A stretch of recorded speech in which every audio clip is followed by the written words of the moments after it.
te plaît, arrête de pousser! Arrête, maman! Arrête, maman, s'il te plaît! Chaque mouvement lui paraissait plus lourd que le précédent. Une douleur fulgurante lui traversait le cuir chevelu lorsqu'elle essayait de se peigner, mais en vain. Ses cheveux semblaient avoir une vie propre. « Oh non, que m'arrive-t-il » murmura Amara, les larmes aux yeux. Elle tenta de les dissimuler sous son foulard, mais même le tissu lui paraissait lourd et serré. Ses cheveux lui tiraient la nuque, les épaules, les bras. À chaque pas, à chaque tournant, le poids semblait s'alourdir. Vers midi, Amara comprit qu'elle ne pouvait plus quitter la hutte. Elle était prisonnière de son propre corps, prisonnière de ses cheveux. Ses doigts saignaient à force d'essayer de démêler les nœuds. Quand Nkirou lui rendit visite plus tard, elle fut horrifiée par ce spectacle. « Amara, tes cheveux, on dirait une rivière de serpents. » Amara recula. « Je ne sais pas quoi faire. Ça fait mal, Nkirou. »« C'est trop. » Nkirou hésita, jetant un coup d'œil à l'épaisse chevelure qui recouvrait désormais la moitié du sol. Puis, d'une voix douce, elle dit « Il y a peut-être moyen de vous aider, mais vous devez me faire confiance. » Amara voulait croire son amie, mais quelque chose dans le regard de Nkirou la mettait mal à l'aise. Elle avait toujours été gentille, toujours. Mais maintenant, le secret d'Amara étant si précieux, Amara ne pouvait se défaire de l'impression que Nkirou y voyait une opportunité. Les jours suivants furent un véritable enfer. Amara parvenait à peine à dormir. Chaque soir, elle appliquait la potion de la vieille femme, murmurant à ses cheveux, les suppliant de ralentir, mais ils restaient inflexibles. Chaque mèche semblait s'épaissir, se tordre et s'enrouler, poussant plus vite qu'elle ne pouvait le contrôler. Un soir, Amara dormait dans sa hutte. Nkirou s'y glissa et attrapa les cheveux d'Amara. À son réveil, son petit pot en terre cuite, où elle conservait une partie de la potion, était ouvert. Ses cheveux, soigneusement attachés par un ruban, étaient maintenant défaits, emmêlés et plus courts par endroits. « Qui a fait ça ?»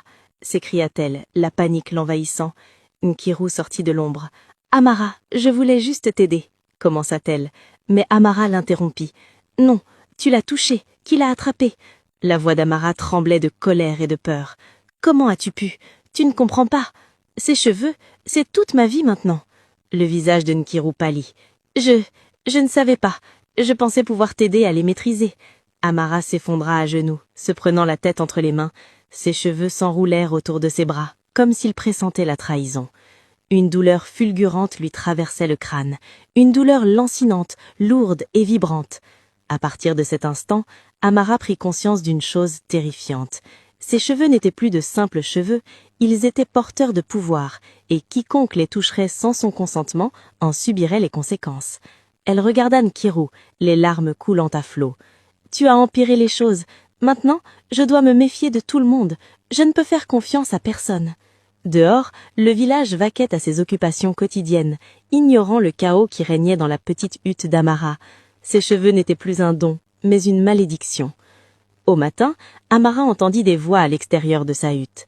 Les villageois chuchotaient, la montraient du doigt et la dévisageaient. Ses cheveux, désormais plus longs qu'elle ne l'aurait cru, lui tombaient sur les épaules et s'enroulaient autour des pieds. Ils effleuraient le sol comme d'épaisses lianes. Le cœur d'Amara se serra. Elle avait espéré que la magie de la forêt resterait secrète, mais c'était désormais impossible. À midi, sa belle-mère, Nena, arriva à la cabane. « Amara, qu'est-ce que j'entends ? Tes cheveux ne sont pas naturels. Les gens parlent. Je ne laisserai pas notre famille être dishonorée. » Amara recula. « Je ne sais pas ce qui se passe. Je n'ai rien demandé. » Le visage de Nena se crispa. « Qu'elle soit naturelle ou non, c'est une malédiction qui pèse sur cette maison. Si vous ne parvenez pas à la maîtriser, j'appellerai les anciens. » Cette pensée terrifiait Amara. Si les anciens voyaient ses cheveux, ils ne comprendraient pas. Ils ne verraient que le danger. Le lendemain matin, Amara s'éveilla dans un silence étrange qui régnait dans la hutte. Ses cheveux, qui avaient poussé pendant la nuit comme une épaisse rivière dorée, effleuraient le sol en silence. Elle sentait que quelque chose clochait. Avant qu'elle puisse bouger, la porte s'ouvrit brusquement. Nena, sa belle-mère, fit irruption, les yeux flamboyants de colère. « Amara, ça suffit !» hurla-t-elle, sa voix résonnant contre les murs de terre. « Je ne tolérerai pas cette folie chez moi.